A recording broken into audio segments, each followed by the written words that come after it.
Okay साई, so guys here we go. Nutrition के बारे में बात कर रहे हैं, पीएसएम में टॉपिक है, ठीक है। And let me do few changes क्योंकि थोड़ा बहुत डायरेक्शन आएगा। Okay here go. सो सबसे पहले बात करते हैं न्यूट्रिशन फर्स्ट पार्ट का देखेंगे। इसमें अपन को मोस्टली जो इनिशियल चीज़ों के बारे में डिस्कस करेंगे, एनपीयू एंड ग्लाइसेमिक इंडेक्स, इन सब के बारे में। तो सबसे पहले एनर्जी फूड प्रोड्यूस के अंदर क्या होता है, एक किलो कैलोरी ना 1 C जो बड़ा वाला कैलोरी होता है ना, उसके बराबर होता है यूएसए में, ठीक है। सिमिलर यूनिट होती है, वैसे 1 किलो कैलोरी के अंदर अपने को 4.184 किलो जूल होता है। एनर्जी प्रोवाइडिंग करते हैं तो कार्बोहाइड्रेट की बात करें तो ऑलमोस्ट ये 4 किलो कैलोरी पर ग्राम देता है, प्रोटीन 4 एंड फैट 9, ये आपको पता होगा पहले से। फाइबर का ध्यान रखिए, 2 किलो कैलोरी पर ग्राम, मतलब 400 ग्राम अगर फाइबर लेंगे ना तो 2000 किलो कैलोरी मिलेगी। अल्कोहल के अंदर 7 किलो कैलोरी पर ग्राम, ये पता होगा। वाटर में कोई किलो कैलोरी नहीं होती है, समझ रहे हो। अब बात करते हैं, ये मैंने बताया था पहले ही, इसको रिवर्स कर लोगे तो यही हो जाएगा 0.9291 किलो जूल के अंदर। डाइटरी गोल क्या रहता है हमेशा कि कार्बोहाइड्रेट हमें 50 से 70% होना चाहिए, एंड प्रोटीन 10 से 20, एंड फैट 20 से 30%। फैट कंजप्शन ज़्यादा होना चाहिए दैन प्रोटीन, ठीक है। एंड डाइटरी गोल ही होता है। बट अब एक चीज़ होती है यहाँ पे इंपॉर्टेंट टर्म आते हैं, प्रूडेंट डाइट। एक टेम्प्रेरी डाइट होती है जो कि डाइटरी गोल से अडेयर करती है, ठीक है। तो मतलब पर्टिकुलरली मतलब पोस्ट ऑप पेशेंट है तो किस तरह की डाइट चाहिए, रीनल पेशेंट है तो किस तरह की डाइट चाहिए पड़ेगी उसको, डायबिटिक पेशेंट तो किस तरीके से डाइट चाहिए पड़ेगी। तो ये एक रिपेयरिंग हो रही है ना बॉडी की, इस चक्कर में वहाँ पे क्वांटिटी में अपन को किस क्वांटिटी में कार्बोहाइड्रेट, फैट एंड प्रोटीन लेना है, उसको डाइटरी गोल के अकॉर्डिंगली करते हैं हम। बात करते हैं बैलेंस डाइट के बारे में। ये हमें कंटेन करता है ऑल न्यूट्रिएंट, मैक्रो माइक्रो, सभी सब कुछ रिक्वायर्ड क्वांटिटीज़ के अंदर, ताकि अपन को किसी चीज़ की एक्सेसिवनेस ना हो, ना फिर कोई डेफिशिएंसी हो। बात करते हैं स्टेबल डाइट की। Look at this stable diet. So actual में ये कल्चरली एक्सेप्टेबल डाइट होती है जो कि कंज्यूम करते हैं मेजोरिटी ऑफ पॉपुलेशन की, जैसे कि राजस्थान दाल बाटी चूरमा, राजस्थानी चूरमा, एंड तमिल एंड यूपी। तो एक स्टेपल डाइट होती है वहाँ पे, राइस ज़्यादा खाते हैं लोग, ठीक है। Idli dosa, that kind of, मतलब समझाना चाह रहा हूँ बेसिकली मैं। Okay, now coming to the next, food. ये 3-4 टर्म है, इनको प्रॉपरली वो क्लियर होना चाहिए। Food adulteration and food addictive, food fortification and food enrichment. So first of all adulteration, simply याद रखो, कोई भी चीज़, सभी इस सभी में अपन कोई ना कोई कुछ सब्सटेंस मिला रहे हैं तो इसके अंदर ये हार्म कर रहा है, अडल्ट्रेशन में हार्म कर रहा है और न्यूट्रिशन वैल्यू को कम कर सकता है। तो जैसे कि चिली पाउडर रेड कलर का है तो ब्रिक पाउडर मिला दिया, दूध के अंदर पानी मिला दिया, ठीक है, न्यूट्रिशन वैल्यू भी कम हो गई ना इसके अंदर। ऐसे कोई हार्म नहीं करा बट न्यूट्रिशन वैल्यू कम हो गई। फूड एडिटिव की बात करें तो अब देखो यहाँ पे कुछ जो ऐड किया है ना वो एक्चुअल में अल्टरनेट, जो न्यूट्रिटिव वैल्यू उसको अल्टरनेट नहीं कर रहे, बट सेल्फ लाइफ इंक्रीज कर रही है, फिर कंज्यूबिलिटी इंप्रूव कर रही है, कहीं ना कहीं फ्लेवर में ऐड कर दिया तो कंज्यूम लोग ज़्यादा कर रहे हैं ना, स्ट्रॉबेरी फ्लेवर, ठीक है, या फिर केमिकल प्रिजर्वेटिव यूज़ कर लिए तो शेल्फ लाइफ इंप्रूव हो गई है। बात करते हैं फूड फोर्टिफिकेशन की, तो इसके अंदर एक्चुअल में न्यूट्रिशन वैल्यू इंक्रीज हो रही है, बट एक्चुअल में वो प्रोडक्ट में पहले से बिलोंग नहीं करता था, पहले में प्रोडक्ट से पहले बिलोंग नहीं करता था, ठीक है। तो जैसे कि आयोडीन है सॉल्ट में मिला दिया, पहले से बिलोंग नहीं करता है। विटामिन A D हमने ऑयल के अंदर मिला दिया, ठीक है। अब यहाँ पे एक्चुअल में इनिशियली वैल्यू मिलता नहीं है, तो नीट में इसका रेटिंग क्वेश्चन आया हुआ है कि वनस्पति फोर्टिफाइड होते हैं ना, वहाँ पे 2500 इंटरनेशनल यूनिट हम देते हैं विटामिन A, ठीक है, उससे फोर्टिफाइड करते हैं वनस्पति घी को विटामिन A से, ठीक है। और जो विटामिन D का कितना मिलाते हैं 175 इंटरनेशनल यूनिट। तो ये जो बताया ना एग्जांपल, इसको यही समझाया है। And this came in exam, क्या हो गया, पेन काम ना कर रहा हूँ, ठीक है, ओके। एंड फूड इनरिचमेंट की बात करें तो यहाँ पे न्यूट्रिशनल वैल्यू इंक्रीज होती है, बट इन दोनों फ़र्क क्या है, इनरिचमेंट मतलब उसको और इनरिच कर रहे हो, मतलब पहले से वो प्रेजेंट था लोअर क्वांटिटी में, तो जो बिस्किट के अंदर आयरन इनरिच करते हैं तो ऑलरेडी प्रेजेंट है, उसको अपन बढ़ा देंगे। तो ये फ़र्क दोनों का पता होना चाहिए, थोड़ा बहुत नीट में आता है एंड INI में कहीं ना कहीं आता ही है, तो you have to assess the according to your level बनाने के लिए पढ़ना पड़ेगा। जैसे इस साल ये नीट INI सेट 2026 के अंदर जुलाई में पेपर में, अभी जो कुछ दिन पहले हुआ है, उसमें इस पे वैसे बहुत क्वेश्चन आए थे यार। अमीनो एसिड स्कोरिंग, NPO, उसके एक वैल्यूज़ के बारे में पूछा कि कितनी लाइबिलिटी कैसी, क्या है, रिलायबल इंडिकेटर है कि नहीं है उस चीज़ पे बेसिस पे। तो सबसे पहले बात करते हैं अमीनो एसिड स्कोरिंग को लेके। तो amount of amino acid in food product देखते हैं अपन, upon amount of same amino acid in the reference protein egg, ठीक है। मतलब एक फूड प्रोडक्ट के अंदर अमीनो एसिड कितना है और रेफरेंस एग के अंदर कितना होता है, ठीक है। तो ये रेफरेंस वैल्यूज़ यूज़ करते हैं। जैसे एग्जांपल मान लो अमीनो एसिड कोई मिथ्योनिन कोई प्रोडक्ट के अंदर है एंड एग के अंदर 9 है। तो अब दिक्कत यहाँ पे ये क्या होती है कि ना कोई इनहिबिटर अपने प्रेजेंट होगा ना, तो अमीनो एसिड जो एक्चुअल में जो प्रेजेंट होगा ना फूड के अंदर वो 2 हो जाएगा, जो ऑब्जर्व ओनली होता है, और 9 आपके एग की थी। तो इससे इस चक्कर में तो क्या हो गया, ए एस स्कोर कम हो गया, तो ये गुड इंडिकेटर हो ही नहीं सकता। सो देन वी फाउंड कि हमें कहीं ना कहीं कुछ अलग लेना पड़ेगा। तो इसलिए हमने यहाँ पे अलग क्या लिया है, हमने लिया है NPU, नेट प्रोटीन यूटिलाइजेशन। हम नेट प्रोटीन यूटिलाइजेशन बोला है तो एक कंपोजिट होता है DC वो BV, आगे बताऊंगा मैं एक्चुअल में क्या होता है। ये कंबाइंड इंडिकेटर है, सभी को बता देगा एक्सटर्नल और इंटरनल प्रोटीन क्वांटिटी के क्वालिटी क्या है इंडिकेटर की। तो एग का मैक्सिमम होता है 96-97 लगभग होता है। तो इसमें एक्चुअल में 3 लेवल होते हैं। एक तो इंजेक्शन, आप प्रोटीन आपने इंजेस्ट किया, एब्जॉर्ब हुआ तो अमीनो एसिड फॉर्म में एडजस्ट होगा, और रिटेन किस फॉर्म में होगा, नाइट्रोजन के फॉर्म में, ठीक है।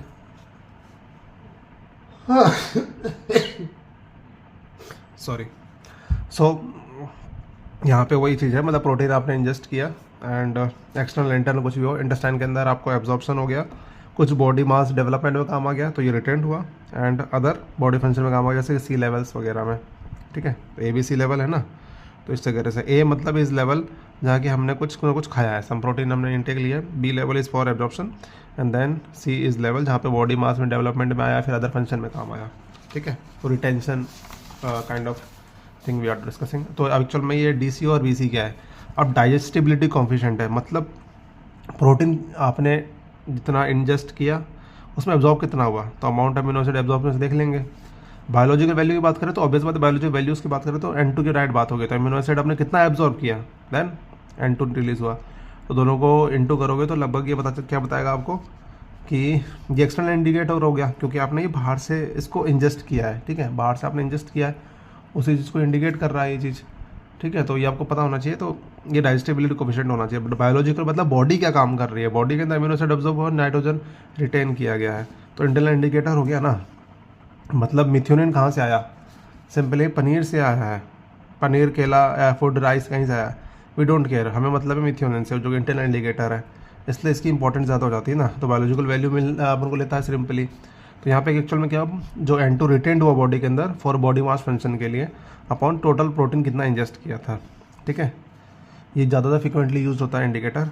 अब थर्ड बात करते हैं PDKS protein digestibility coefficient corrected amino acid score. अब करेक्टेड दिखा है तो कहीं ना कहीं आपको थोड़ा समझ में आएगा। ये इसको बाद में रिप्लेस कर दिया गया था DIS से, मतलब डाइजेस्टिबल इंडेसिपेबल अमीनो एसिड स्कोरिंग। ये बेस्ट इंडिकेटर होता है। ये एक्चुअल में इलियम के अंदर जो डाइजेस्टिबिलिटी कोफिशिएंट है ना फूड प्रोडक्ट की, वो बताता है इलियम के अंदर कितना डाइजेस्टिबिलिटी हो रही है, ठीक है। अभी इसको थोड़ा सा समझेंगे अब आगे। सबसे पहले ध्यान रखिए, जो ICMR जैसे होता है ना, Indian council of medical research, NFM क्या होता है, national institute for the nutrition Hyderabad, ठीक है। तो आप देखिए DIS क्यों बेटर है NPU से, ठीक है। So let's talk. A and B कोई प्रोडक्ट है जिसके अंदर मिथ्योनिन हमें मिला 40 mg एंड 20 mg मिथ्योनिन। अब देखो 40 mg 20 mg मिथ्योनिन है, बट इसमें से रिटेन कितना हुआ, 16 mg हुआ, इसमें 8 mg हुआ। तो A बेटर यहाँ पे है ऑलरेडी, ऑल्दो ये सेम है सब कुछ, बट आपको DIS देखा ना, तो अपने क्या देखा कि 40 mg में 16 मिल गया आपको, ठीक है। और वैसे डिफरेंस कितना आया आपको, देखो डिफरेंस कितना आएगा, यहाँ पे 12 का डिफरेंस आया, यहाँ पे डिफरेंस कितने का आया, देखो इसको 24 के आसपास आया ना डिफरेंस। तो इस बेसिस पे तो DIS इज़ बेटर इंडिकेटर हो गया। अब तो उसको समझाना पॉसिबल डायरेक्टली नहीं है, बट अब लेटर ऑन उसको देख लेंगे। अब बात करते हैं यहाँ पे प्रोटीन एनर्जी रेशियो के बारे में। तो प्रोटीन एनर्जी रेशियो के अंदर अमाउंट ऑफ एनर्जी जो कि प्रोटीन से मिला फूड प्रोडक्ट के अंदर, और टोटल एनर्जी कितनी थी फूड के अंदर, मतलब कार्बोहाइड्रेट, प्रोटीन, फैट, जो भी मतलब उसकी न्यूट्रिशन थी, सभी को मिला के एनर्जी जो मिल रहा है अपॉन प्रोटीन से कितना मिला। तो फिश में सबसे ज़्यादा होगा, 80% आपको मिलेगी यहाँ पे। प्रोटीन एफिशिएंसी बोला गया, तो एफिशिएंसी मतलब क्या है, efficiency in terms of body में वो चीज़ डेवलपमेंट में कितना एफिशिएंटली काम किया। तो मतलब वेट गेन मान लो पर यूनिट प्रोटीन से मैक्सिमम आउटपुट कितना आ रहा है, ठीक है, कोई सब्सटेंस दे सकता है, तो लेबोरेटरी इंडिकेटर हो गया ये। अब बात करते हैं लिमिटिंग अमीनो एसिड के बारे में। तो wheat and rice and serial, जो मतलब सीरियल्स के अंदर वीट एंड राइस आ गए, तो ये डेफिशिएंट होता है थियोनिन और लाइसिन से। इसके ट्रिक क्या है, TH अलाई थाली, ठीक है, TLC थाली। और पल्सिस डेफिशिएंट होता है सिस्टीन एंड मिथ्योनिन में, तो PCM याद रखो, ठीक है, दाल वगैरह। मेज़ जो भुट्टा होता है वो डेफिनेट होता है ट्रिप्टोफान एंड लाइसिन के अंदर। तो इसको बोल दो टोली, बोल दो टोली भुट्टे की, या ट्रिपली याद रख लो, ट्रिपली। तो ट्रिप्टोफान और लाइसिन याद रहेगा, जो थ्रियोनिन याद हो जाएगा गलती से तो टोली से। तो ट्रिप्टोफान हो गया, वैसे वो याद कन्फ्यूज़न होगा तो ट्रिपली याद कर लो। मैं इसको लिख देता हूँ यहाँ पे, ट्रिपली। ओके, सो लाइसिन होता है ये मोस्ट डेफिशिएंट अमीनो एसिड होता है सीरियल्स के अंदर। अब इसके आगे इंपॉर्टेंट कुछ चीज़ें आएंगी इससे रिलेटेड, वो देख लेते हैं। सो सबसे पहले बात करते हैं पेलिग्रा की। जो मेज़ होता है ना, और जोर भी जिसको सोरगम बोलते हैं, ये डेफिशिएंट होता है नियासिन के अंदर। अब एक्चुअल नियासिन में क्या होता है कि कॉर्न और मेज़ होता है ना, वहाँ पे एक्चुअल में डेफिशिएंट होता है ट्रिप्टोफान लाइसिन। ये क्यों होता है? क्योंकि नियासिन जो है ना 1 ग्राम, उसका प्रिकर्सर क्या है? ट्रिप्टोफान है। ट्रिप्टोफान से नियासिन बनता है 60 mg से। तो मेज़ के अंदर ल्यूसिन ज़्यादा होगा, तो ल्यूसिन क्या होता है? इनिबिट कर देता है इन दोनों का कन्वर्जन, मतलब ट्रिप्टोफान टू नियासिन बनना इनिबिट कर देता है। तो ल्यूसोजेनिक कोई भी प्रोडक्ट है जिसमें टमाटर जैसे बोलते हैं शायद, आई थिंक इतना मुझे याद है, ल्यूसोजेनिक होते हैं, तो उसके अंदर वो ज़्यादा मात्रा में होगा तो पेलिग्रा कर देगा। ठीक है, पेलिग्रा आपको पता ही होगा इन जनरली। ओके, अब बात करते हैं फैट के बारे में। ये थोड़ा सा इंपॉर्टेंट डिस्कशन है, आई थिंक पेपर में अभी रिसेंटली आया था लिनोलिक एसिड के बारे में। ये भी INI में आया था अभी रिसेंट, अभी INI में आया हुआ है। मैं इसको इंडिकेट कर देता हूँ, जुलाई के अंदर। ओके, INI सेट 2000 जुलाई में अभी देखे आया था मैं, कल परसों पेपर उसमें आया था। सबसे पहले यहाँ पे देखिए फैट के बारे में। तो फैट और सैचुरेटेड फैटी एसिड होते हैं, अनसैचुरेटेड फैटी एसिड होते हैं। मोस्टली जो सैचुरेटेड फैटी एसिड होता है एनिमल से मिलता है, बट अनसैचुरेटेड की बात करें तो मोस्टली ये मिलेगा कहाँ से? प्लांट वेजिटेबल से। अब इसमें कन्फर्मेशन मुझे भी नहीं है ऐसा कुछ, बट ध्यान रखिए कि ये ट्रिक होती है। इसमें फैट सैचुरेटेड के अंदर सिंगल बॉन्ड होता है और अनसैचुरेटेड के अंदर ट्रिपल बॉन्ड होता है। सैचुरेटेड वाला लॉरिक, पामेटिक एंड स्टीरेटिक। पामेटिक आपको पता होगा, कोकोनट ऑयल मिलता है मोस्टली यहाँ पे। साइन मोस्टली मैंने आपको बताया ना कि सैचुरेटेड एनिमल में ज़्यादा मिलता है। ठीक है, एंड अब बात करते हैं अनसैचुरेटेड की। थोड़ा एक आगे चीज़ बताऊंगा इसके बारे में। अनसैचुरेटेड फैटी एसिड की बात करें तो इसमें मूफा और फूफा हो गए, मोनो अनसैचुरेटेड है और पॉली अनसैचुरेटेड है। तो मोनो के अंदर ओलिक आएगा, ओलिक, ओ मतलब 1। ठीक है, ये प्लांट वेजिटेबल मिलेगा, ग्राउंड नट एंड मस्टर्ड। तो मूंगफली याद रखो, तो मूफा से मूंगफली, तो सिंगल हो गया। और पॉलिश अनसैचुरेटेड है तो ओमेगा-3 एंड ओमेगा-6 मिलता है। ठीक है, एंड इसको याद करने का तरीका क्या है? OMG मतलब ओलिक मस्टर्ड ग्राउंडेड, ONG। ये याद में आप पता रखने का तरीका। सैचुरेशन में सिंगल बॉन्ड, अनसैचुरेशन में डबल बॉन्ड। ठीक है, अब ध्यान रखिए जो भी एनिमल सोर्स होते हैं वो गुड सोर्स होते हैं सैचुरेटेड फैटी एसिड का, एक्सेप्ट फिश।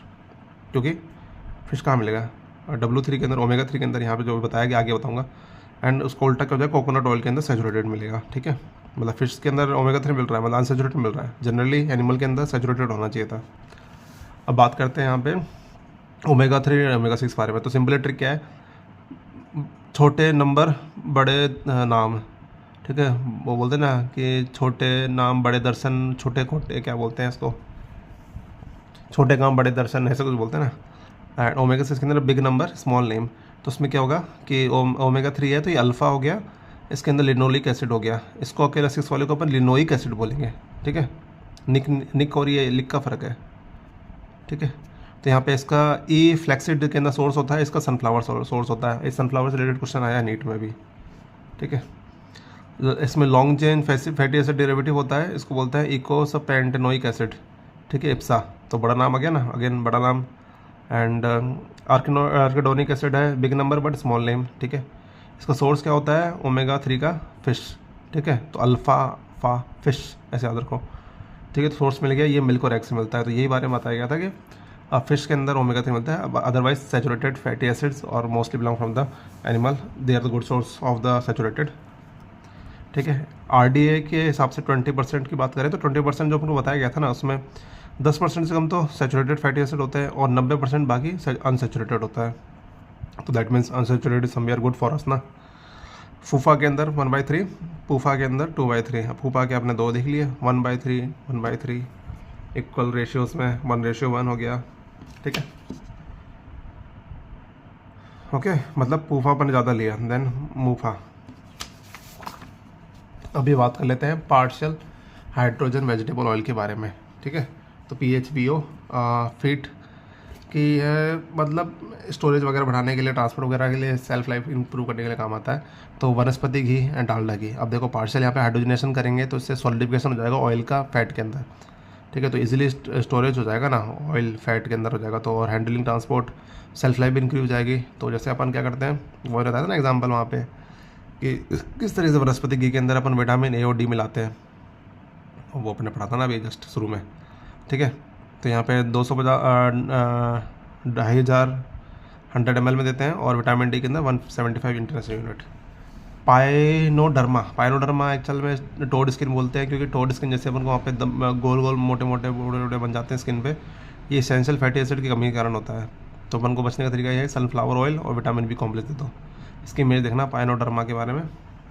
बिल्कुल वो टोड की मेंढक की जो होती है ना स्किन, बिल्कुल बहुत सारे dot dot dot dot dot dot मोटे मोटे बिल्कुल पस्टुल जैसे नज़र आते हैं, वैसे हो जाते हैं हाथों में, कोहनी में लगभग, ठीक है। बात करते हैं लास्ट जो टॉपिक है ग्लाइसेमिक इंडेक्स के बारे में। तो glycemic index is the rate of change of blood glucose जब पर यूनिट अपन फूड कंज्यूम करते हैं, मतलब पर यूनिट फूड कंज्यूम से कितना फ़र्क पड़ेगा। जैसे देखो ये है, कोई फूड आपने कंज्यूम किया, एक ग्राफ ये बना, थोड़ा बढ़ा फिर कम हो गया, एक आपने कुछ समय तक मेंटेन रहा, मतलब ग्लूकोज उसने बढ़ा के रखा है। तो देखो हाई ग्लाइसेमिक प्रोडक्ट है, मॉडरेट है, एक लो ग्लाइसेमिक प्रोडक्ट है। तो हाई जैसे कि आर्टिफिशियल प्रोडक्ट हो गए, इसके अलावा व्हीट, ब्रेड, राइस, कॉर्नफ्लेक्स और आइसक्रीम, ये सारे हाई ग्लाइसेमिक प्रोडक्ट हैं। मतलब रेट ऑफ जो चेंज होता है ना ब्लड ग्लूकोज का, वो काफ़ी ज़्यादा रहता है। मॉडरेट के अंदर mostly fruit, dry dairy product और ब्राउन राइस आ गए, ठीक है। तो ज़्यादातर जो फूड होते हैं ना वो अपने मॉडरेट टू लो में ही आएंगे। तो जैसे vegetable, quinoa, pulses, cereal, guava, natural food वगैरह, हाई फाइबर फूड सारे लोग जीआई के अंदर आते हैं। तो जैसे होल ग्रेन जो होगा वो डायबिटिक पेशेंट को देते हैं। ये नीट में सारे क्वेश्चन आए हुए हैं, ठीक है। तो होल ग्रेन हम डायबिटिक पेशेंट को देंगे एंड ठीक है। इसके अलावा जो रीनल फीडिंग होगी वो अपन को एंड स्टेज रीनल पेशेंट को देंगे, क्योंकि इसमें लो वॉल्यूम होगा और हाई कैलोरी रहेगी। तो रीनल फीड हमें पता होना चाहिए, डायबिटिक पेशेंट क्या फीड करते हैं, होल ग्रेन। एंड एक यहाँ पे क्वेश्चन यहाँ पे आया हुआ था, तीसरा जो ऑप्शन था वो बेस्ट लो स्टेज के बारे में देखा था। तो एक्चुअल में ये बॉडी फैट से कोई लेना देना नहीं होता है, इसका ये वर्टिकल डेप्थ बताता है अपन को मेलिग्नेंट मेलेनोमा, ठीक है। स्किन का एक प्रॉब्लम होती है ना, बताओगे आपको, मसा बोलते हैं आई थिंक समवेयर। तो एक और क्वेश्चन यहाँ पे था बीएमआई के बारे में, जो कि 13 यहाँ पे लीथल होता है मैन के लिए, 13 एक लिमिट होती है जो लीथल होती है मैन के लिए। So this was about nutrition first part and we will discuss second part of PSM. इसलिए इंपॉर्टेंट था कि कुछ क्वेश्चन आ रखे थे इससे, ठीक है। So thank you very much, make sure to subscribe the channel, be the beast, ignite the beast inside you.